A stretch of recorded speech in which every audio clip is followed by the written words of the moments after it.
Hello అండి, అందరు ఎలా ఉన్నారు? మేమైతే చాలా బాగున్నాము. మీరందరు కూడా బాగుండాలని మనస్ఫూర్తిగా కోరుకుంటూ ఇంకా ఈ రోజు వ్లాగ్ అయితే స్టార్ట్ చేసేద్దాం. సో నా పేరైతే సమీర, మీ అందరికీ తెలిసే ఉంటుంది. చాలా అంటే చాలా రోజులైంది, మంత్స్ అయిపోయింది నేను ఒక వ్లాగ్ షేర్ చేసి. సో ఇంకా ఫైనల్గా అయితే ఈ వ్లాగ్ అయితే రికార్డ్ చేసుకున్నాను అనమాట. ఇప్పుడు నుంచి అయితే ట్రై చేస్తాను ఆల్టర్నేట్ డేస్ అన్న వ్లాగ్ షేర్ చేయడానికి. సో ఇదనమాట. ప్రజెంట్ అయితే పూణేలో ఫుల్ వర్షాలు పడుతున్నాయి. క్లైమేట్ అయితే ఇలా అస్సలు లేదు, మొత్తం చిత్తడిగా ఉందన్నమాట. మీ సైడ్ ఎలా వర్షాలు పడుతున్నాయా లేదా అనేది కామెంట్ చేయండి. మహారాష్ట్రలో మాత్రం ఫుల్గా వర్షాలు అయితే పడుతూ ఉన్నాయి. ఇంకా ఇది వచ్చేసి వర్షాలు పడకంటే ముందనమాట. అంటే ఆ రోజు సండే అలా వాకింగ్కి వెళ్ళున్నాము. లేట్గా లేచి ఇంకా వాకింగ్ కన్నా వెళ్దాం కదా అని చెప్పేసి మార్నింగే బ్రేక్ఫాస్ట్ ఇంకా అవన్నీ ఏం చేద్దాంలే అన్నట్లు బయటే తినేద్దాం అన్నట్టే వాకింగ్కి వెళ్ళాము. ఇంకా వాకింగ్ చేసేసి వస్తూ ఇంకా సరేలే ఇంటికి వెళ్ళిపోదాం, ఇంట్లో దోసపిండి ఉంది కదా తినేద్దామని చెప్పేసి ఇంకా వాకింగ్ చేసేసి అలానే బట్టలు ఐరన్కి ఇచ్చేటి ఉంటే ఐరన్కి ఇచ్చేసి ఇంటికైతే వచ్చేసాం అనమాట. ఇక్కడైతే వస్తూ పాల ప్యాకెట్ అయితే తీసుకొని వచ్చాను. ఇక్కడ ఏంటంటే గోకుల్ బ్రాండ్ పాలు అయితే చాలా బాగుంటాయి. 1/2 లీటర్ వచ్చేసి 38 రూపీస్ అనమాట. సో గోకుల్లో అయితే బాగుంటుందన్నమాట. అమూల్ కూడా ఉంటాయి కానీ ఒక్కొక్కసారి బాగుంటాయి, ఒక్కొక్కసారి బాగుండవు. గోకుల్ అయితే ఫుల్ క్రీమ్ మిల్క్. దీనికంటే ఇంకా చిత్లే అనే పాలు కూడా ఉంటాయి. ఏదైనా మనం స్పెషల్ రెసిపీస్ అలా చేసుకోవాలనుకుంటే ఆ పాలు అయితే యూస్ చేస్తాను. బట్ రెగ్యులర్గా అయితే మాత్రం ఇవే. సో ఫస్ట్ అయితే నేను ఇంకా పాల ప్యాకెట్ తెస్తూనే కట్ చేసేసి ఇలా అయితే పెట్టేశాను అనమాట. కాంచడానికి అయితే పెట్టేశాను. సో నేను ముందే వాటర్ పోసేసి పెట్టేస్తే ఫ్రిడ్జ్లో పెట్టేస్తే మనకి పైన మొత్తము ఈ మల అయితే వస్తుందన్నమాట, వెన్నలాగా వస్తుంది. ఇంకా అది తీసి మనం నెయ్యి చేసుకోవాలన్నా చేసుకోవచ్చు. నేనైతే హైదరాబాద్ నుంచి నెయ్యి తెచ్చుకుంటాను కాబట్టి నెయ్యి అయితే ప్రిపేర్ చేయను, ఎప్పుడో ఒకసారి అనమాట, అంతే. ఇంకా ఇక్కడ వచ్చేసి నేను ఏదో డీప్ ఫ్రై చేస్తున్నాను, అందుకని ఇంకా అదైతే దీంట్లోకి తీసేస్తూ ఉన్నాను అనమాట. నూనె పూరీ చేస్తున్నాను, పూరీలోకి కర్రీ కూడా ఉందన్నమాట. ఇంకా దోశ పిండి ఉంది కదా, దోశలు వేసేసుకొని తింటే సరిపోతుంది. జస్ట్ ఎర్రకారం వేసుకుంటే అయిపోతుందిలే, ఫాస్ట్గానే అయిపోతుంది. ఇంకా అనవసరంగా ఎందుకు బయట తినడం అన్నట్లు ఇంటికే వచ్చేసాము. సో ఈవినింగ్ అలా బయటకు వెళ్తాం అనమాట. ఆల్మోస్ట్ వీకెండ్ వస్తే ఇంట్లో ఏం కూర్చోము. లైక్ మార్నింగ్ బ్రేక్ఫాస్ట్ కానీ, లేదు అంటే ఈవినింగ్ స్నాక్స్, అంటే స్నాక్స్ కాదు డిన్నర్, అలా బయటకు వెళ్తూ ఉంటాము. ఎందుకంటే వీక్ మొత్తం నా హస్బెండ్ ఆఫీస్లో, నేను ఇంట్లో ఇలా అలసిపోతూ, అంటే లైక్ బోర్ అయిపోతాం కదా. అలా వీకెండ్లో అయినా సరదాగా అట్లా లంచ్ కానీ లేదంటే బ్రేక్ఫాస్ట్ డిన్నర్కి అలా వెళ్తూ ఉంటే కాస్త రిలాక్సింగ్గా ఉంటుంది. నెక్స్ట్ వీక్ మొత్తం కొంచెం బూస్ట్ అయినట్లు ఉంటుందని చెప్పేసి ఇక్కడ వచ్చేసి ఇంకా పూరీ కర్రీ ఉంటే ఆ పూరీ కర్రీ ఆయిల్ అనేది తీసేసి ఇంకా అందులోనే వేడి చేస్తూ ఉన్నాను. అలానే దోసపిండి అయితే కలుపుకుంటూ ఉన్నాను అనమాట. నేను ఎలా అంటే దోసపిండి వేస్తూనే కొంచెం, అంటే నాకు ఎంత కావాలో అంత మాత్రమే ఫర్మెంటేషన్కి పెట్టేసుకొని మిగతాదంతా ఉప్పు లేకోకుండా, ఫర్మెంటేషన్ లేకోకుండా ఫ్రిడ్జ్లో పెట్టేస్తాను. దానివల్ల ఏంటి అంటే పులుపు లేకోకుండా ఉంటుందన్నమాట పిండి. అదే మనం ఫర్మెంట్ అయిన పిండి ఫ్రిడ్జ్లో పెట్టామనుకోండి పులుపు వచ్చేస్తుంది. సో ఎప్పుడైనా కావాలి అన్నప్పుడు పుల్లగా ఉంటాయి దోశలు. నా హస్బెండ్ అయితే మాత్రం అస్సలు పుల్లగా ఉంటే తినలేరు అనమాట. నేనన్నా ఓకే కానీ నా హస్బెండ్ అయితే అస్సలు తినలేరు. ఇంకా ఇందులో వచ్చేసి నేనైతే కొంచెం సాల్ట్, అలానే వంట సోడా ఇది వేసేసి వాటర్ వేసేసి దోశ కన్సిస్టెన్సీ వరకు వాటర్ వేసేసి కలిపేసుకొని పక్కనైతే పెట్టేశాను. ఇంక ఇక్కడ వచ్చేసి ఎర్రకారం అయితే వేస్తున్నాను అనమాట. కారం దోశలు వేసుకుంటే బాగుంటుంది కదా, నెయ్యి వేసి చేసుకుంటే చాలా బాగుంటుంది. సో నేనైతే చాలా అంటే చాలా సింపుల్గా చేస్తాను. లైక్ జస్ట్ ఆనియన్స్, అలానే కారము, కొంచెం ఉప్పు అనమాట. కొంతమంది ఏంటి అంటే ఎండుమిర్చి కొంచెం వేడి నీళ్ళలో నానబెట్టి అది వేస్తూ ఉంటారు, కొంచెం కొబ్బరి వేస్తూ ఉంటారు అనమాట. కానీ నేను చాలా సింపుల్గా ఇలా ఆనియన్స్, ఉప్పు, కారం, చింతపండు కూడా అప్పుడప్పుడు వేస్తాను.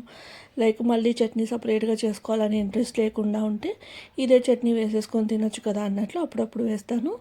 ఇంక ఇక్కడైతే నేను వాటర్ అదంతా ఏం వేయలేదు, డైరెక్ట్గానే మిక్సీ అయితే తిప్పేసుకున్నాను అనమాట. మీడియం సైజ్వి 2 ఉల్లిపాయలు వేసేసి చట్నీ అయితే ప్రిపేర్ చేశాను. ఇదే అనమాట కారము. సో కడప కారం అన్నా కూడా ఇదే ఉంటుంది. ఏమంటే ఎండుమిర్చి నానబెట్టి అలా వేస్తూ ఉంటారు, అంతే డిఫరెన్స్ అనమాట. ఇంక ఇక్కడైతే దోశలు వేస్తూ ఉన్నాను. సో ఒక్కొక్కసారి ఎలా ఉంటుంది అంటే కన్నా వేసిన వెంటనే భలే వస్తాయి దోశలు, ఒక్కొక్కసారి బాగా సతాయిస్తారనమాట.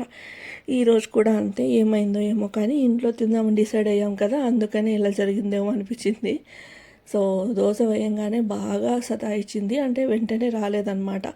ఒక దోశ అంతా వేస్ట్ అయిన తర్వాత మళ్ళీ వచ్చాయి.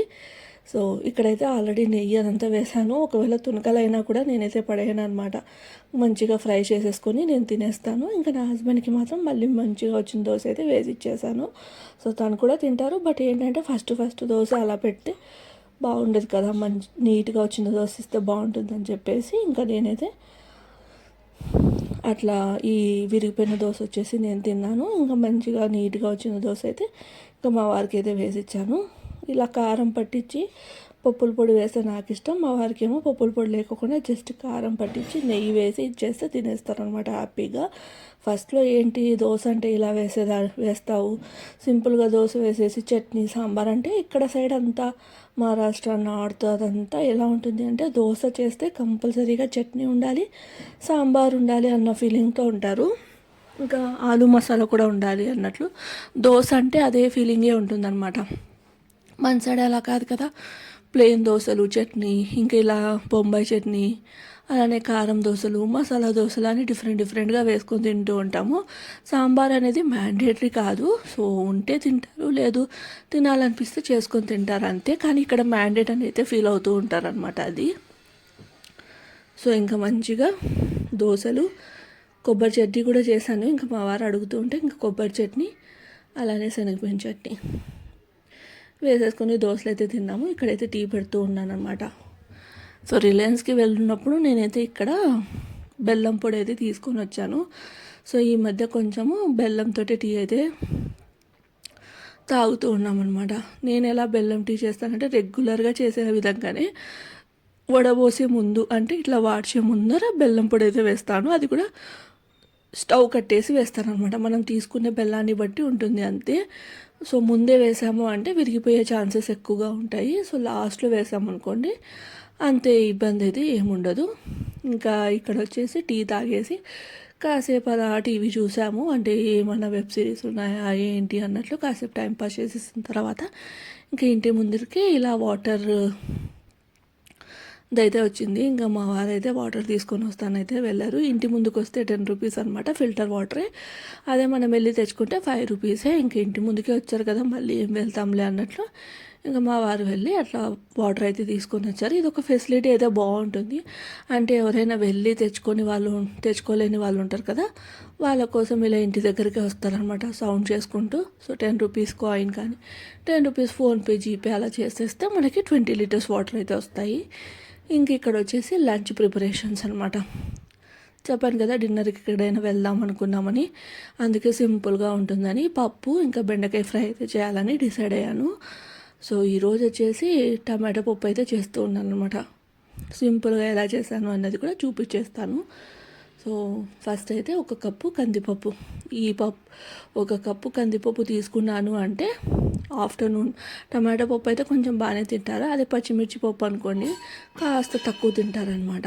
సో ఇందులో మెంతాకు కూడా వేసి చేస్తూ ఉన్నాను. సో అది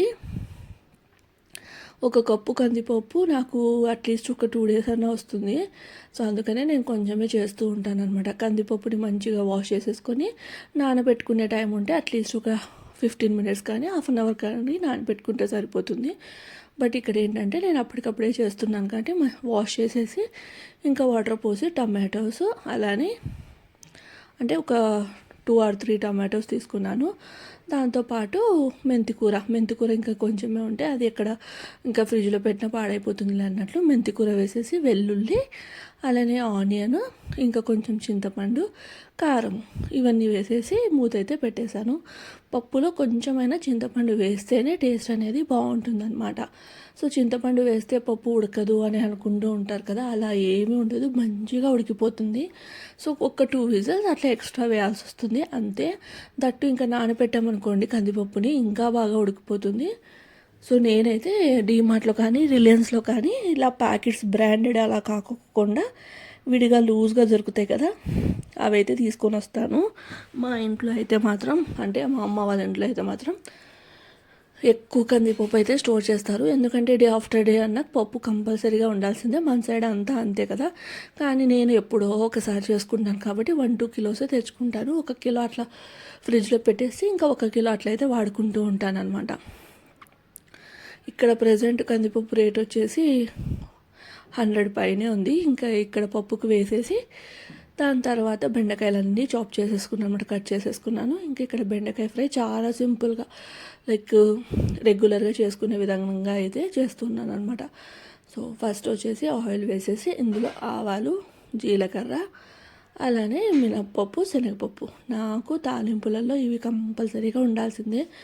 చాలామందికి ఇష్టం ఉండదు కదా, బట్ నాకు మాత్రం చాలా బాగా ఇష్టము. మధ్యలో క్రంచీగా తగులుతూ భలే ఉంటుంది. సో నాలాగా ఎంతమందికి ఇలా తాలింపులు మినపప్పు, శనగపప్పు వేసుకుంటే ఇష్టం అనేది కామెంట్ చేయండి. ఇంకా దాని తర్వాత ఇలా కట్ చేసుకున్న బెండకాయలు, దాంతోపాటు ఉల్లిపాయ కూడా వేసేసాను.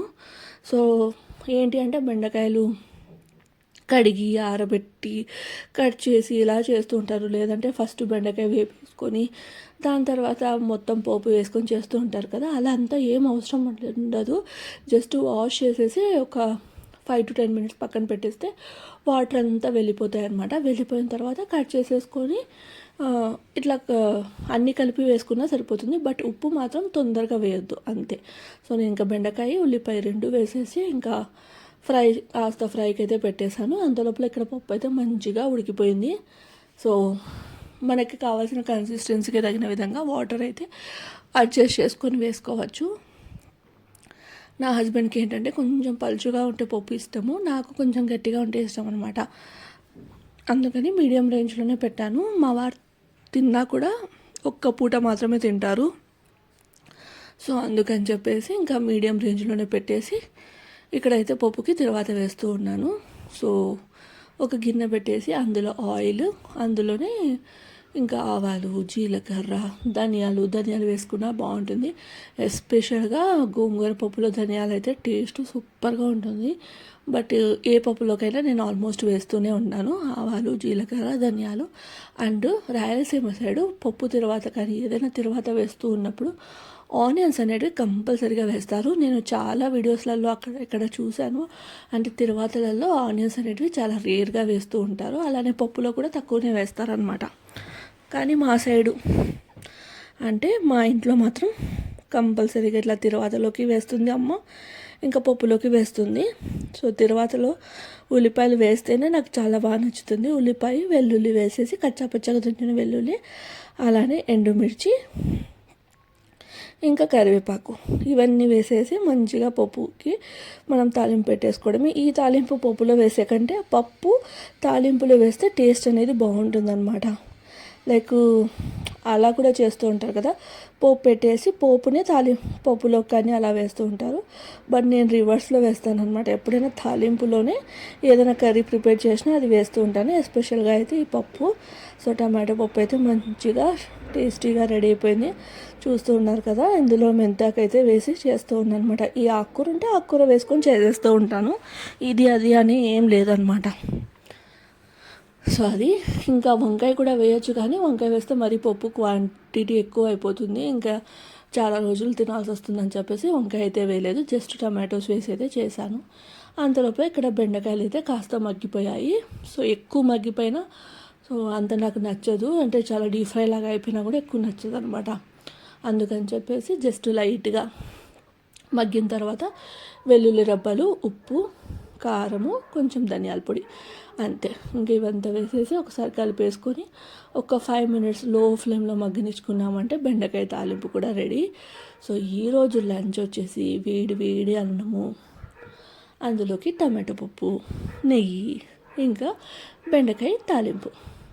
టేస్ట్ మాత్రం చాలా బాగుంటుంది. ఇంకా అలానే మిక్చర్ కూడా ఉందన్నమాట. సో ఆ మిక్చర్ కూడా పెట్టేసుకొని లంచ్ అయితే చేసేసాము.